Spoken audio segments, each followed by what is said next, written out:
as I watch the follow-on element, which Dan is a part of, just absolutely ensue freaking chaos in this field. You know, think about this. You're 18 years old, 19 years old.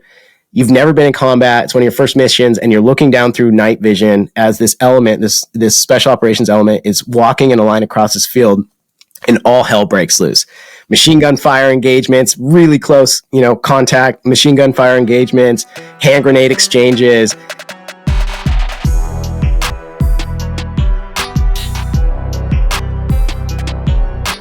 Hey, what's going on, everyone? I have another great episode with my boy, Tim Gurule. Tim is an amazing guy. Him and I met back in the early 2000s when we were both Army Rangers. He tells an awesome story about an infamous night in 2006 where him and I were both in Iraq on a mission.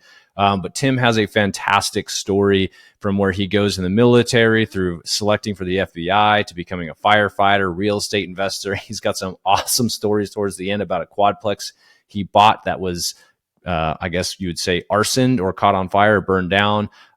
Anyhow, Tim has just a fantastic story of resiliency and adapting and overcome that I think a lot of you can relate to. I know I certainly did.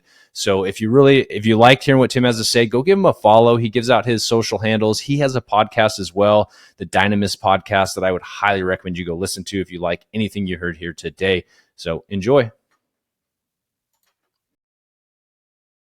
All right, Tim, what's up, my man? It's been a while since you and I have chatted, but I was thinking about this. We've technically known each other since the early mid-aughts with a break in between.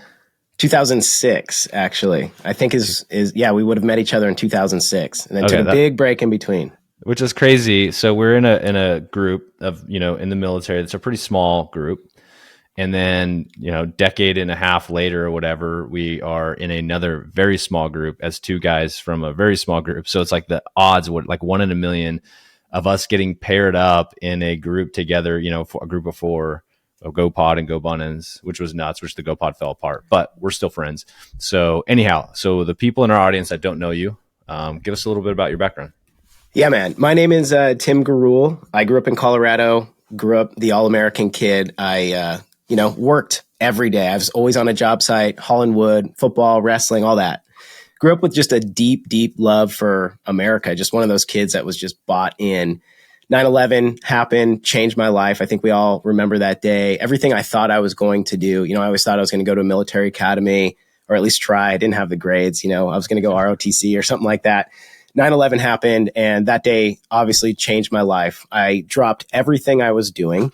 Any aspiration of college, and all I could think about was, I got to enlist. I got to go right now. I'm going to miss the war. This is my opportunity. This is my opportunity to give back to my country, and I just remember 9/11, watching those towers fall, watching the news clips of people jumping out of this burning building and thinking, nope, I'm not going to let that stand. And it's my obligation to do something about it. So graduated high school, left for the Army, went to basic training, airborne, got the opportunity to go to selection. It's called Ranger Assessment and Selection nowadays.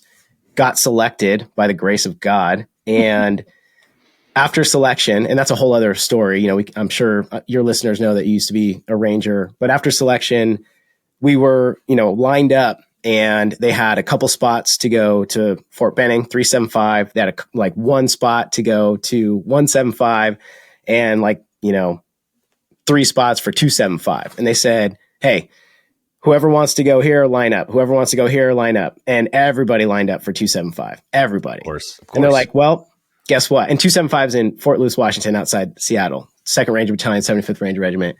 And they said, hey, there's 3 spots. So if you want it, fight for it. I mean, this is just kind of like the background we came from, right? It's just like extreme violence and chaos ensued. It was like a full-on brawl, people getting choked out, people were bleeding out of the face and mouth. And at the end of it, there's 3 people standing, and I was one of those 3. And I got on an airplane that night, showed up in Fort Lewis, spent 5 years up here in Fort Lewis, ended up deploying 4 times.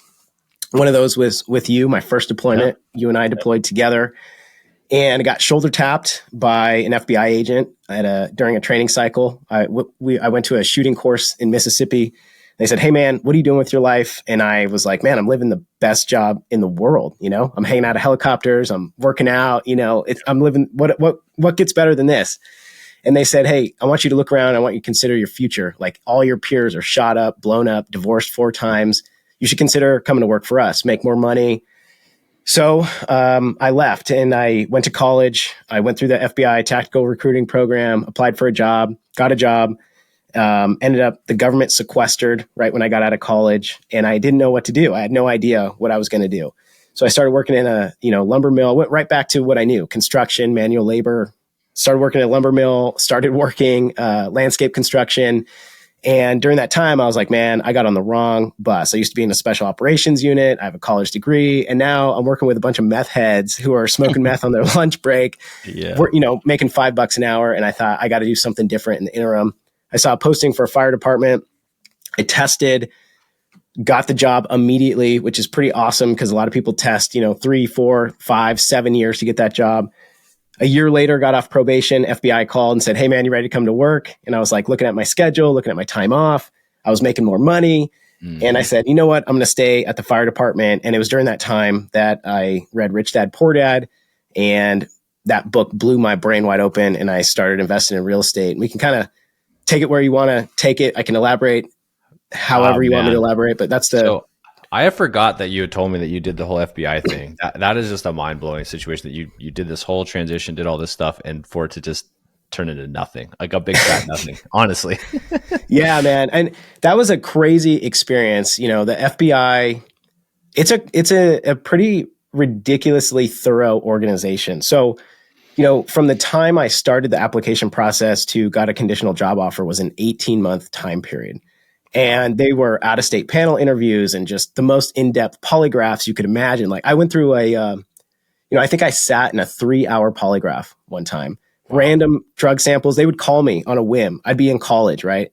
And they'd call me and say, this is my senior year. And they'd say, "Hey, we need you down here by 3 p.m. today." Okay. No, explanation of what I was doing. I'd get in the car, drive an hour to the field office in Denver. At the time I was going to college at Colorado State, and I'd show up and they'd be like, "All right, head into this room." They'd pull a hair sample, and then I'd go do another polygraph, like another hour and a half polygraph. It was pretty wild. And there's a bunch of, gates essentially to get to the next level. But at the end of it, it was a good experience, learned a lot.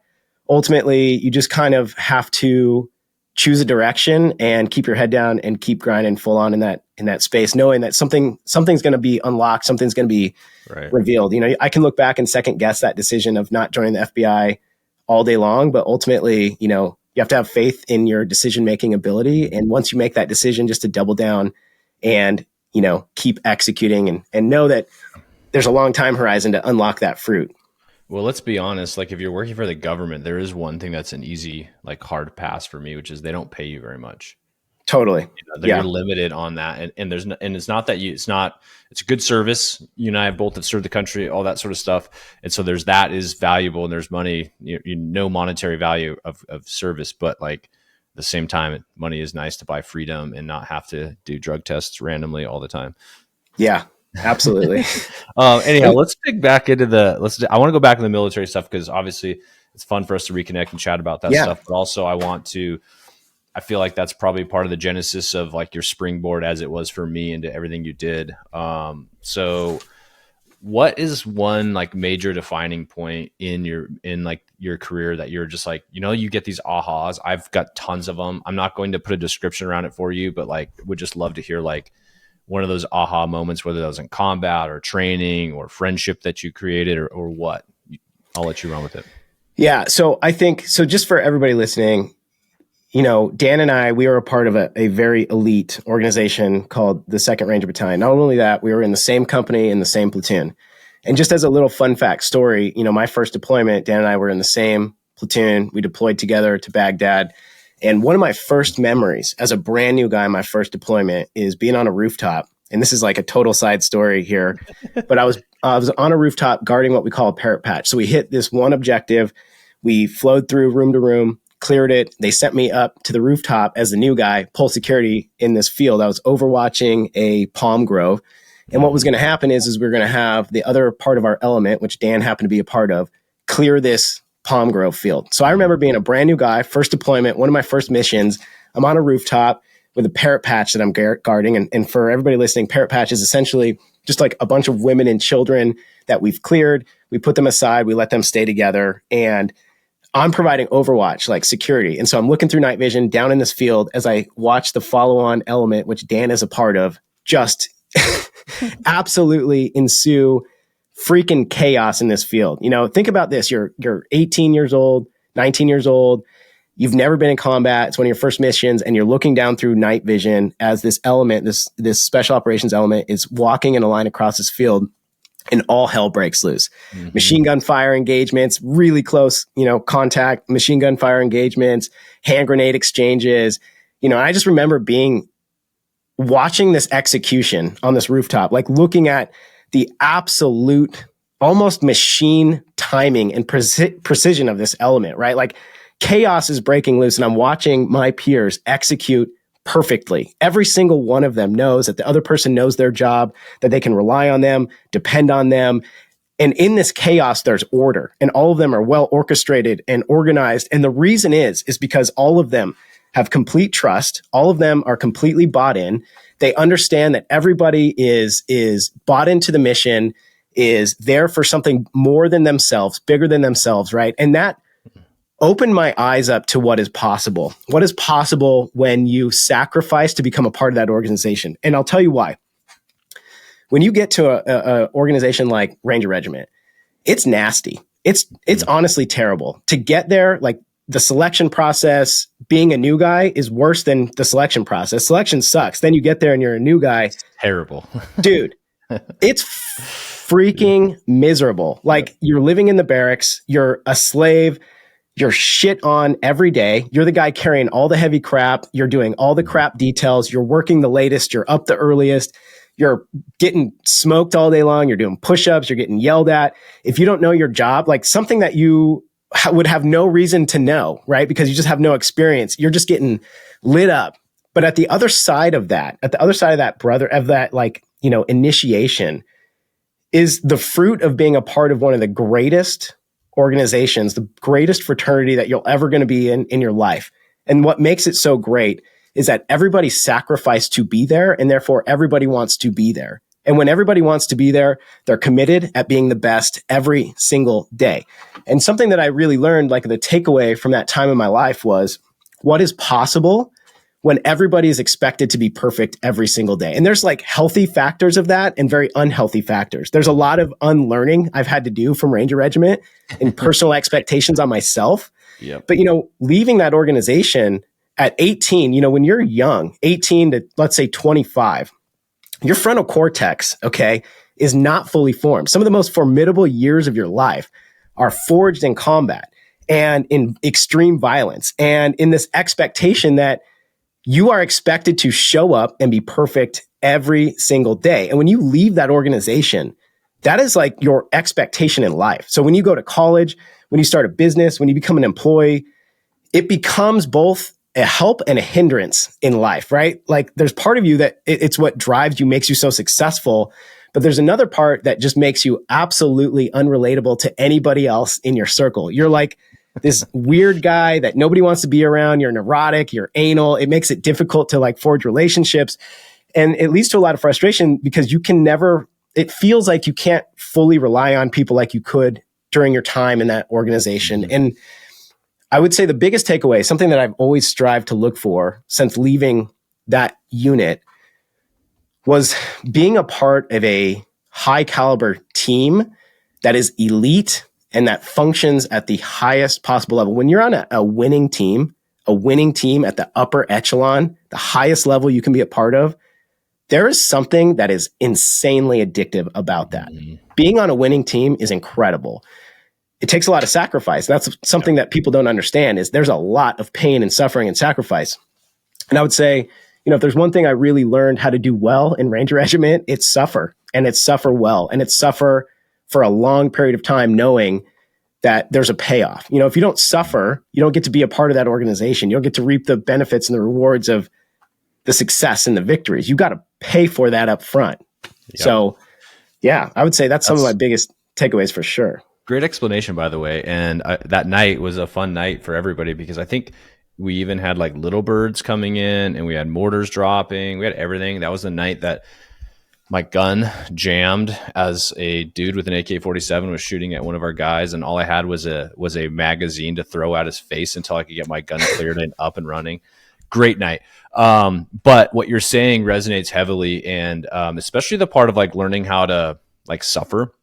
To me, the way I've articulated that is just like I'm willing to do things at almost all costs and like get shit done. If I say I'm going to do something, I do it.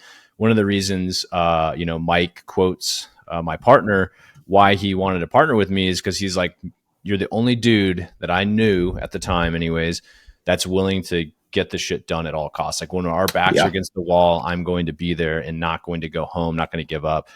And that is something that you learn through the military, and speaking also to the expectations of working with people that are operating at a high level. I joke about this with Mike recently.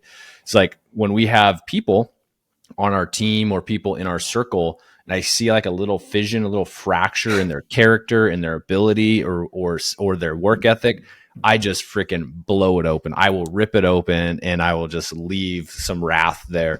I haven't quite unlearned that, right? I love working around people that are awesome, that are committed to the mission.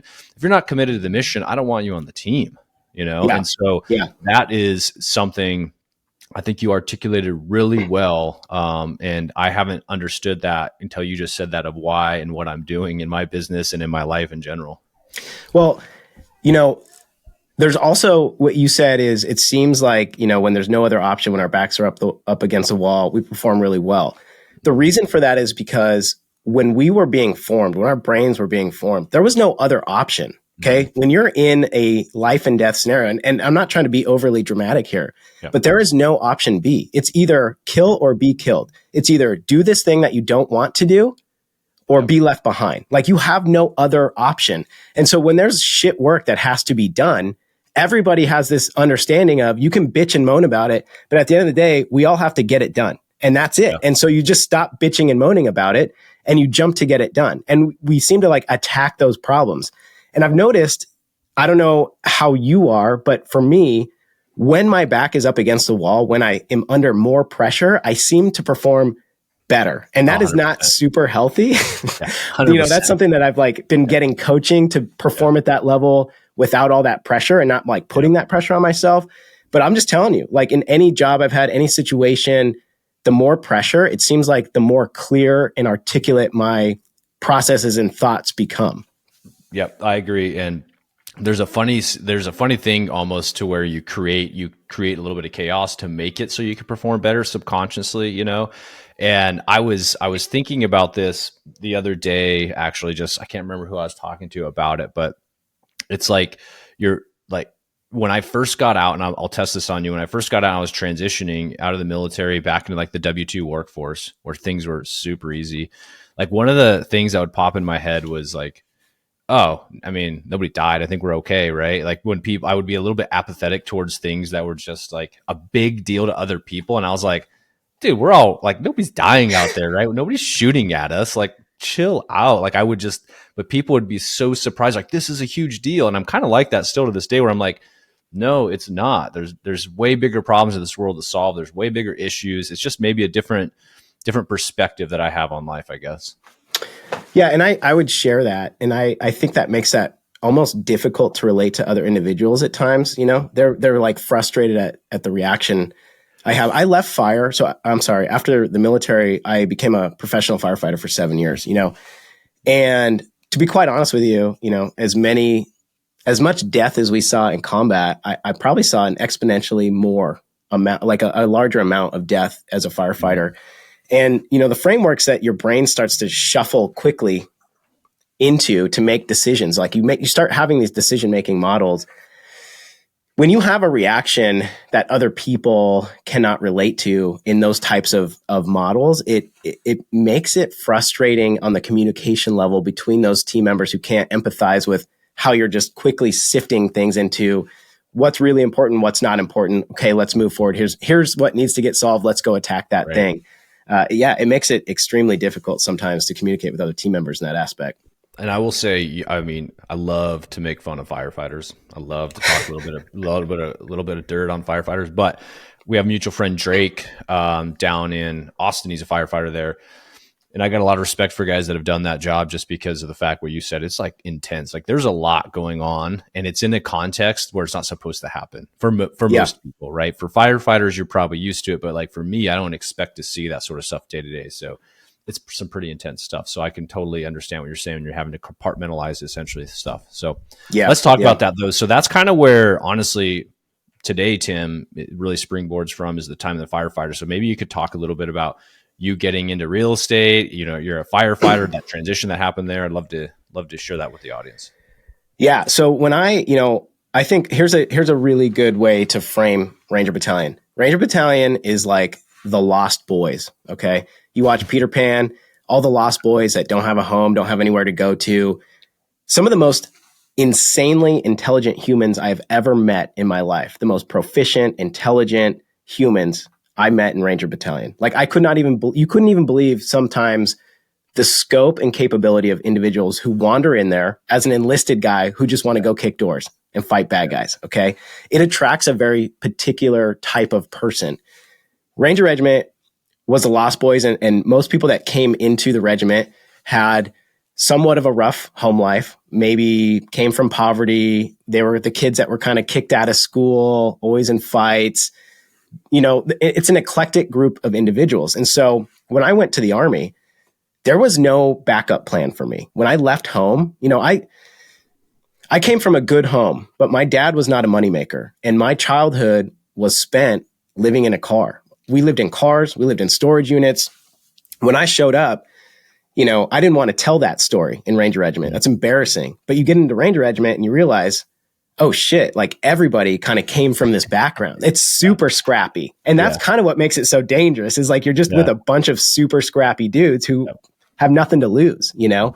And so I guess leaving Ranger Regiment, I had no safeguards. So when I bet on the FBI, I was all in. And I think that's another common trait of individuals from that unit is typically we double down and we're all in because there's no other backup plan. You know, plan B is plan A harder for a while, you know? And so when the FBI didn't work out, I went into super scarcity mode. When it wasn't working out, like I was waiting, I was like, why is it taking so long? I'm not getting hired.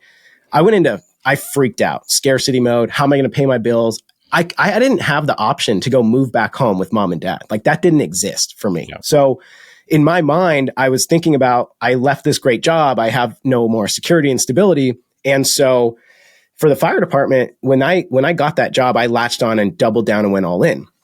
And I was driving around in my car, one day, and this guy gave me this book, Rich Dad, Poor Dad. And I had never heard of this book. I read the book and my mind blew wide open. Obviously, everybody has this same experience. I've heard it on your podcast a number of times. Everybody mentions Rich Dad, Poor Dad. Yep. Here's the thing about that book. It doesn't tell you jack shit about shit.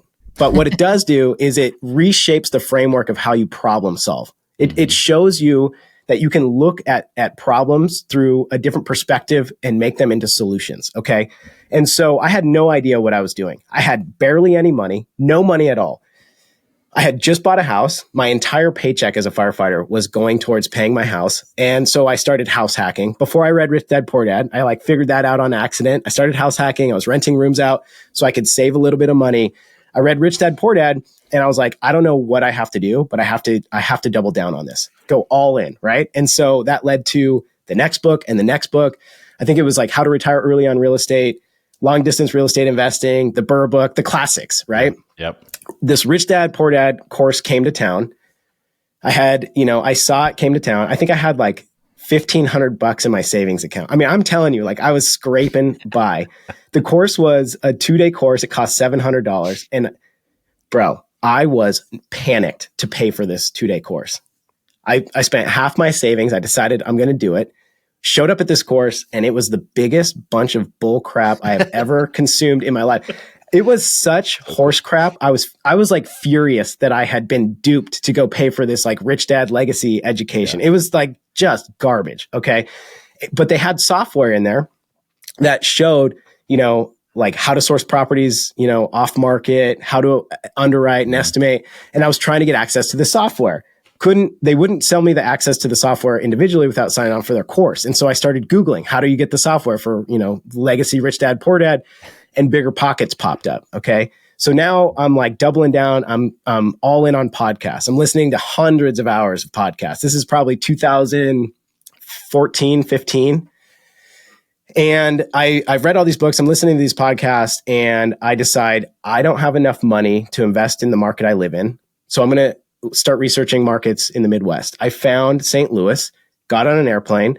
I flew out with a book. I literally had a book and I was interviewing agents. I'd go brokerage to brokerage and interview agents. I was making shortlists. I'm reading the book. Do you invest in real estate? Are you a full-time agent? How long have you been in real estate? And if they would tell me no, I'd say, I'd open up the book to page like 27. I don't know. I'd be like, oh, I'm sorry, we cannot work together. And I'd go to the next brokerage, right? Yeah. So I made a team. I found a mortgage guy. I found an agent and I flew back home and I had them start looking at properties for me. Had never bought a rental property. They're sending me rental properties via, like an app. They were sending me videos. I called up one of my friends. I was initially going to buy a duplex. I couldn't find a duplex that was worth anything that I wanted to buy. I found a fourplex, didn't have enough money, called one of my friends. We had invested in a hemp farm and he was the hemp farmer. He was from Ranger Regiment. The government changed some regulation. We had $100,000 sunk into that. At this time, I had gotten married at this time. The business was going down and he had $20K to throw in with me. I had $20K and we bought a fourplex sight unseen. And I know you got 3 questions in this episode at the end. I'm going to save one of my stories for that fourplex. But essentially, I bought my first fourplex and it was my lab. I started, learning how to manage property managers, learning how to renovate and rehab units. And that led to another off-market purchase that I sourced through the fire department. And then that led to another off-market purchase that led to a 20,000 square foot Airbnb property that I partnered with 3 other people on. That led to me building a network and buying a commercial property in Tacoma. And I mean, the story's just kind of continued from there. I've been buying 1 to 2 properties a year. I initially started using my VA benefits or my VA home loan initially. Mm-hmm. And I would live in it, house hack it, move, buy another one, rent it out. And then, eventually I started saving up enough to put my own money down. And now I'm in this unique position. So 7 years into the fire department, fortunately I had some passive income streams built up and COVID happened and my whole life has been in public service, right? Like there's core tenet in my values that I'm driven by. And I went into work one day. I worked 2 years through COVID, had already gotten COVID. All my peers had gotten COVID. When everybody was home, I was out in the front lines fighting COVID, walked into work one day and they said, hey, you're all getting vaccinated. There's no ifs, ands, or buts about it. You're getting vaccinated. I walked into work. I didn't really care that much at the time, but you and I, we've gotten a lot of vaccines from the Army. We got anthrax, we got malaria, yellow fever. I mean, we got smallpox scars. Oh yeah. We got all kinds of crazy stuff. And I remember when I was in Afghanistan, I was allergic to doxycycline, which is the malaria medicine. Mm-hmm. And so I couldn't take it. So they started giving me mefloquine. Well, I got a letter in the mail from the VA years later that says, hey, our bad. We gave you mefloquine. You should keep an eye on this stuff because we think that you could possibly have permanent and irreversible neurological brain damage. And I was like, oh, that's awesome. Thank you, government. Good to know.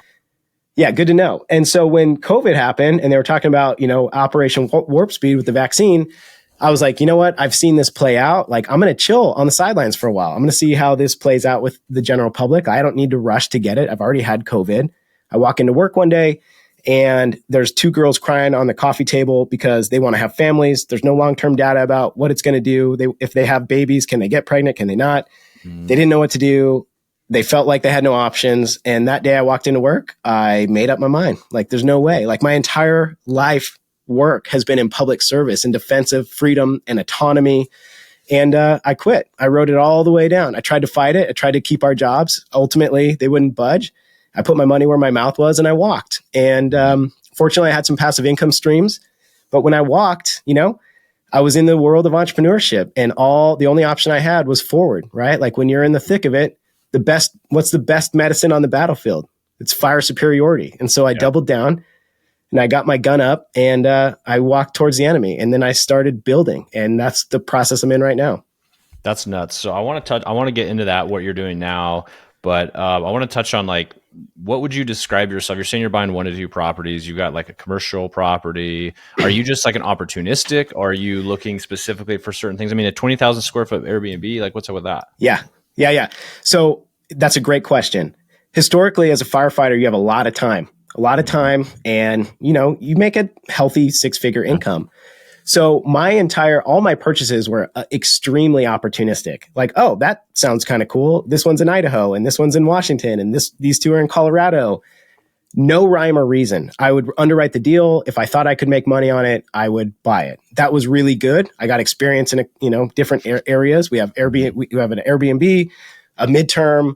I have 2 commercial properties, a handful of long-term rentals. So I've got experience in different areas. It's extremely detrimental on the other side now, where this is the only thing I have, and I'm trying to niche down and really make some money. So there's good and bad. And what I'm in the process of doing right now is really trying to focus, niche down, and identify the key market I'm after and go all in. I'm trying to eliminate everything else and get super, super focused on that one thing right now. I think that's the way you got to do it. That's kind of what me and Mike are doing as well within our business. Is we're really laser focused. Not that we don't look at other opportunities so often as they roll in, but we're really, blinders are on, man, right? Just focusing on one thing. And I think for that, like, it feels like it takes for a super long time, right, to get anywhere. Yeah. But then when you look back, you're like, holy shit, like we were just talking about, like, where we started out this last year and we were focusing on like systematizing our business and focusing how to like put a framework around it so we could scale it. And it was like this monotonous, like just repetitive thing. Felt like we were hitting fucking roadblocks the whole time. And we're looking back and we're like, holy shit, we're 11 months into the year. Like, look at where we've come. Look at our, like, everything's different and just so crazy. Yeah, that focusing on the gain instead of the gap is huge in your growth, because it's hard when you feel like you're spinning your wheels and not getting anywhere. Mm-hmm, absolutely. Okay, so let's chat. Okay, so we're at the end of the time in the fire department, and let's talk about what you're doing now, because I think that's also an incredible just like story of how you dove into that, and now you're scaling your business now. Yeah, absolutely. Okay, so I did a couple things right off the bat. Cody Sanchez, everybody knows Cody Sanchez. Mm-hmm. I knew Cody Sanchez from years ago because when we invested in hemp, technically it fell under cannabis, and you couldn't put your money in the bank back then. Mm-hmm. Cody Sanchez, she's the business acquisition lady now. She didn't start that way. She came from, I think Goldman. Then she did private equity and she started working with cannabis investors. So when I found Cody Sanchez, my friend had sent her to me because we had money that we couldn't put in the bank. Okay. Her content turned into, real estate, turned into business acquisition. And so she hosted a conference and we flew out to that conference.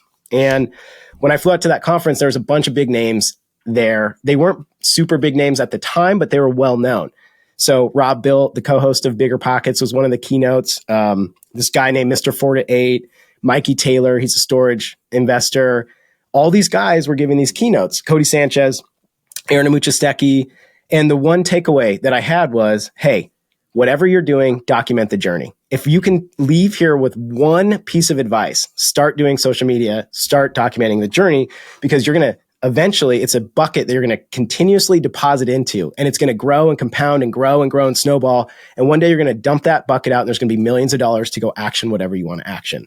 So I flew home, had no idea what I was doing, literally zero clue, started doing social media, started a podcast. The podcast is called the Dynamis Podcast. And the purpose of that podcast is to become so autonomous, so financially free that you are literally ungovernable, that nobody can tell you what to do, how to do it, when to do it.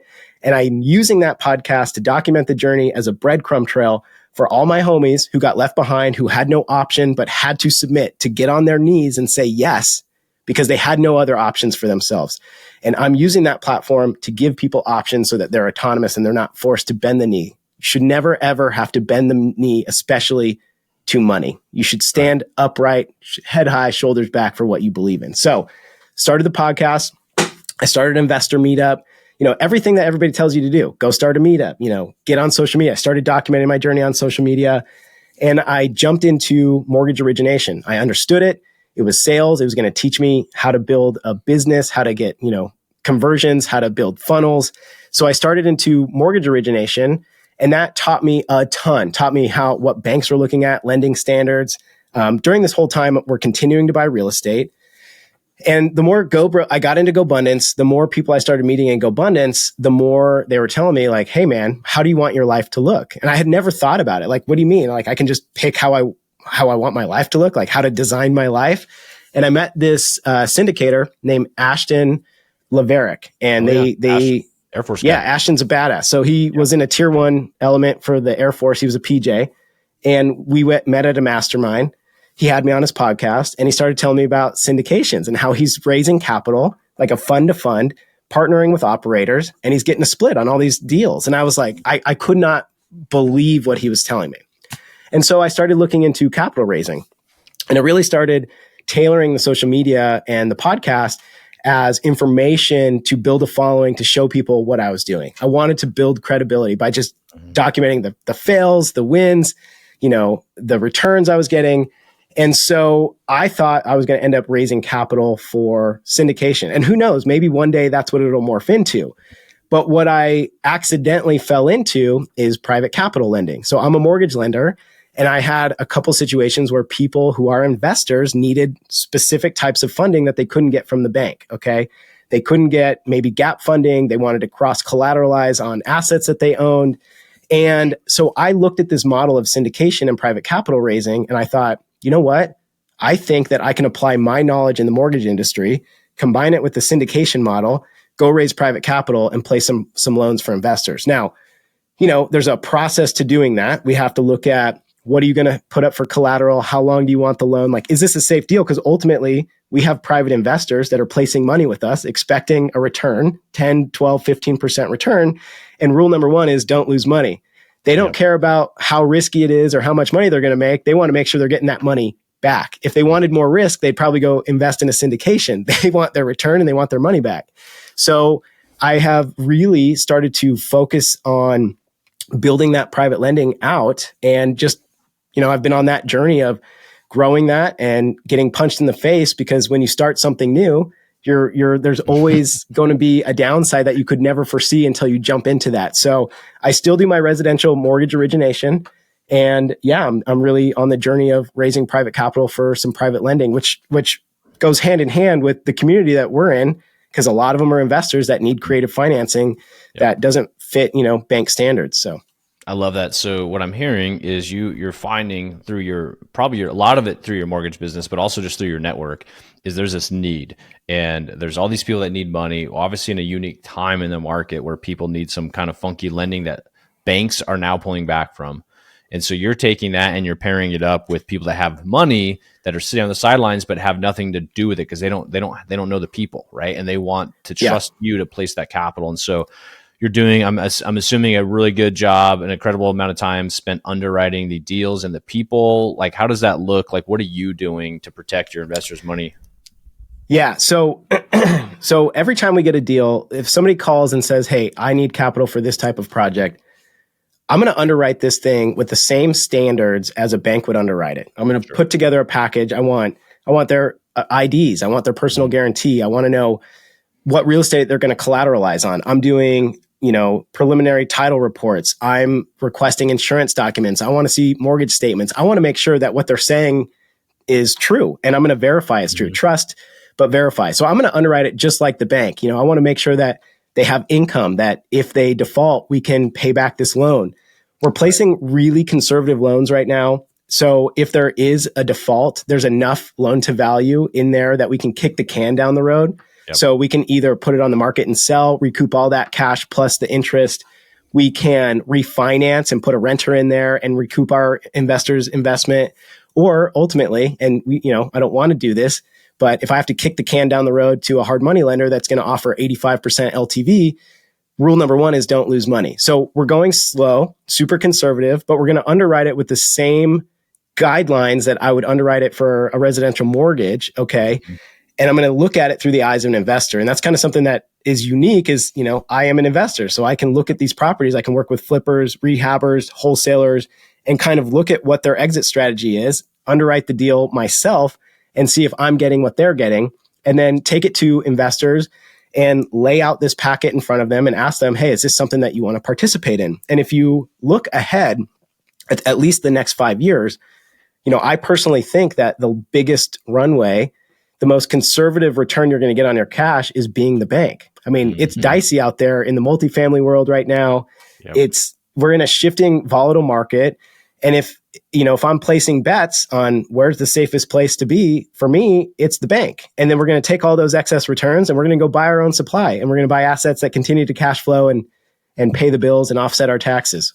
Yeah, and that's the thing. The benefit of being the bank is that you underwrite these deals such that you should have profitability on all ends of it. So if they fail to perform and you have to take over the property, you should still be able to perform at some level, right? And you're getting it such that it's at a discount because you're making them bring money to the table, or that you can see that there's just so much equity in this thing that it's a great deal for you to loan on. That's amazing. I agree with you. Some of the best passive income is lending money. I love lending to people just because it puts you in a great position to not have to do any work. As long as you know your numbers, you're pretty protected.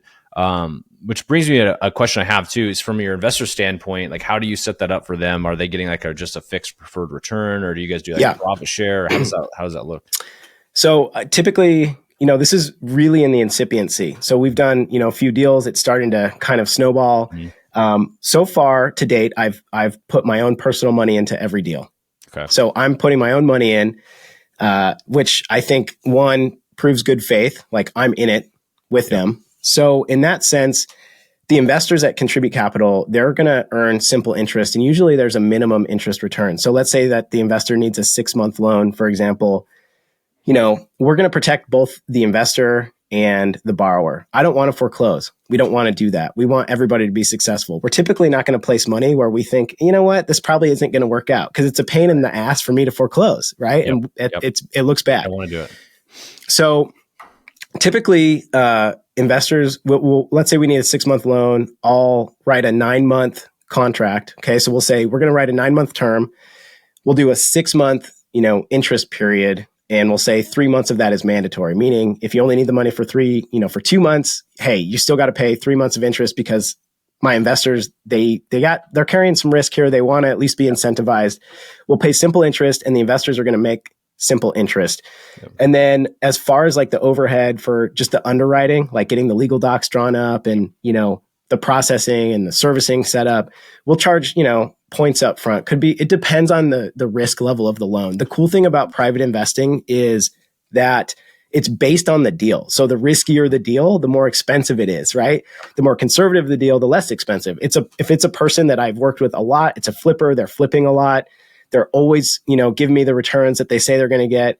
Hey, maybe it's like a point and 9% interest.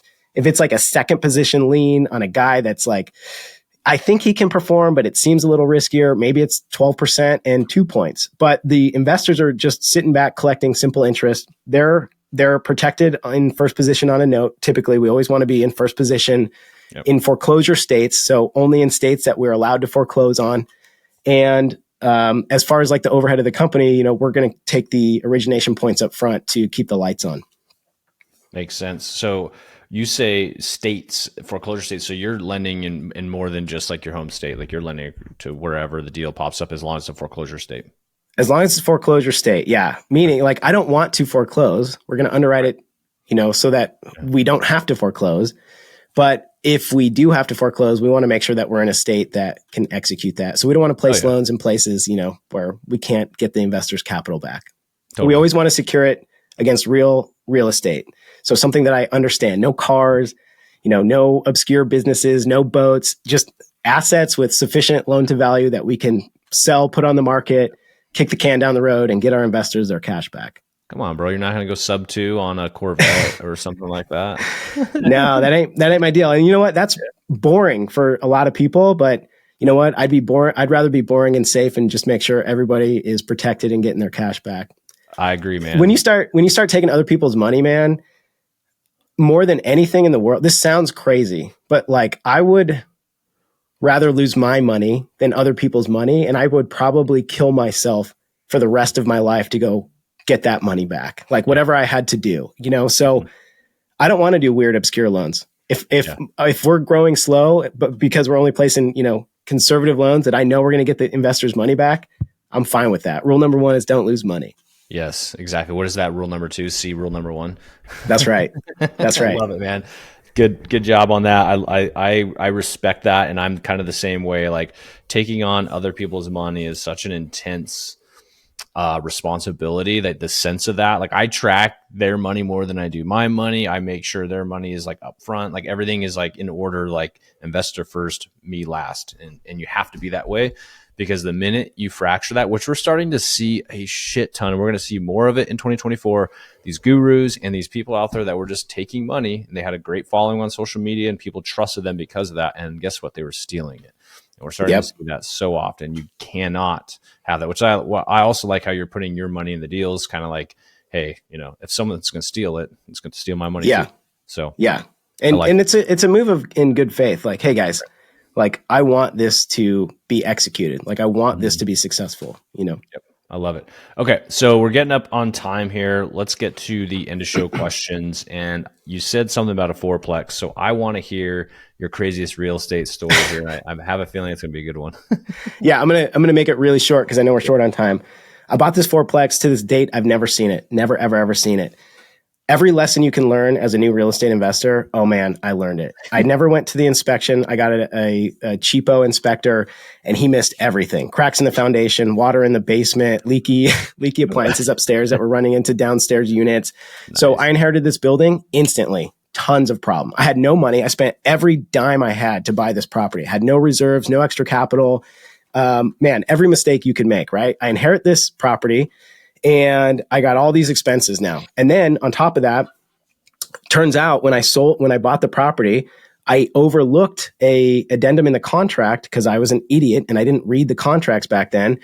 The seller, instead of returning the security deposits back to the property manager, credited that by reducing the sales price. So I didn't inherit any deposits. And then on top of that, when I bought the building, I had a 50% vacancy. 2 people moved out right away. I had no money to give them their deposits back. So now I'm having to beg from Peter or steal from Peter to pay Paul to pay these deposits back. I'm trying to rehab these units. Okay. I'm not making any money. Rents were like $350, $400, and I was like in big trouble. Okay. So I start rehabbing these units. I have no money. We're in a deficit for a couple years. I finally start breaking even to where, okay, I'm not losing money anymore. I'm just starting to break even. It's just been a nightmare. My wife's like, what have you got us into? And this guy stops paying rent. I had never dealt with a tenant that had never paid rent before. It's my first investment property. So I'm like, you know what? I'm going to be a nice guy. I'm going to come alongside this guy. I'm going to give him resources, get the church involved, get the food pantry. Like, hey, how can I help you pay your rent? Guy doesn't give one crap, doesn't care, doesn't lift a finger. I even I hand deliver documents to him. All he has to do is sign, and he gets these, help programs, doesn't care. And what happens after that? COVID, okay? Eviction moratorium. 2.5 years go by. This guy doesn't pay me rent 2.5 years. I'm stuck in this unit 2.5 years. Okay. I finally evict him 2.5 years later. I walk in one of these units that he was in, and it is destroyed. Okay. I'm looking at like a $25,000 rehab on a unit that produces $400 a month of rent. I'm just like totally upside down on this property. And at the same time, the city comes out and they slap a notice that I guess I have a structure on the property that is a hazard, and they're like condemning the property. And I don't know what to do. Well, that week I get that notice. There's an arsonist in the neighborhood, and this dude is my best friend. If I ever find him, I'm buying him a beer. Oh, no. He comes and lights my building on fire. Dude, he lights the building on fire. And I get a phone call from the sheriff's department, and they're like, "Hey, is this Tim Gurule?" And I was like, "Yeah." They're like, "Well, your building caught on fire, and you need to come out here. We have an arsonist investigator that wants to talk to you, blah, blah, blah." So at first I'm like, "Oh crap, this is terrible."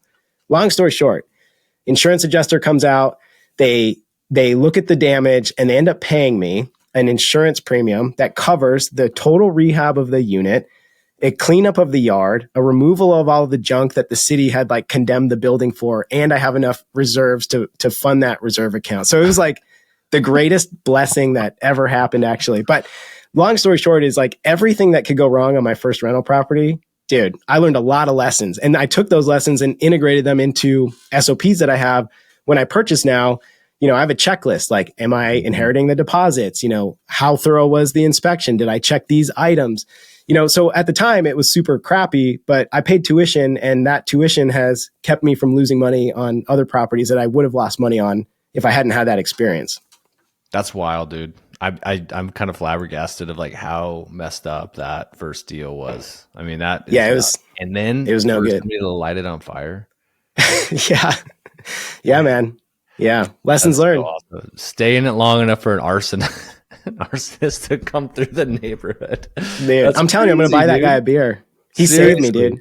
Dude, that's crazy. Oh my God. All right. That's a first. That is a first for the podcast. We've got dead bodies here, but not something like that. Cool. Okay. Next question. What piece of advice would you give to a new investor, somebody getting started? Like, what would you tell them, like how to get into this game? Like what's going to get them to the next level? Yeah. I would say show up into rooms full of people that are smarter than you and keep your mouth shut. Don't be afraid to add value where you can, but just get in the rooms, and also jump off the cliff and build the airplane on the way down. Mm-hmm. You're not going to have a clear picture. There's no perfect time. You're not going to know exactly what to do. But if you're afraid of something and you're avoiding doing it, that's probably the thing that you need to do. So just start building. It doesn't matter if you don't have a clear picture. There's going to come a time when you need to have a very refined, clear picture. But ultimately, you just need to get in the game and get momentum going. I would have never guessed I'd be raising private capital for private loans. But I started doing social media because somebody told me to do it. And if you're investing, you need to do it. And then I started a podcast, and then I started lending, and I started buying properties, and I learned my lessons, and it led to A led to B, led to C. You don't need to know where you're going to end up. Just start moving and start building. Things are going to happen. Doors are going to open. Your network's going to grow. Just start. You don't need like a green light from God to say, hey, this is what you should be doing. Yeah. And you're never going to get it if you're waiting for that. I love it. Massive imperfect action.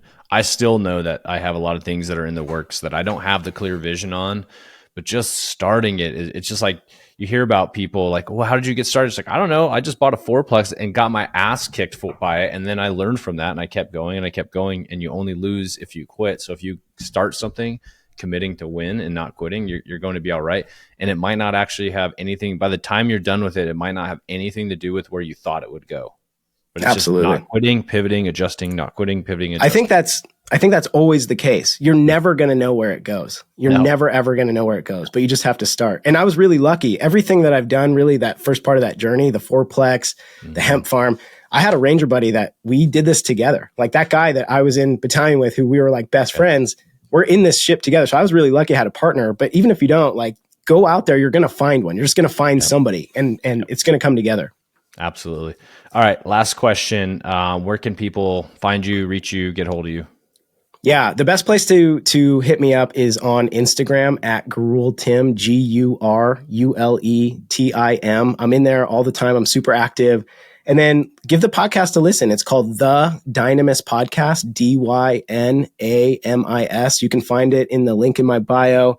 There's a website, thedynamispodcast.com. But get in there, give it a listen. Hit me up on social media at GuruleTim, and I answer all my DMs, and happy to connect. Any stories or questions, like, I'm always in there. I'd love to connect.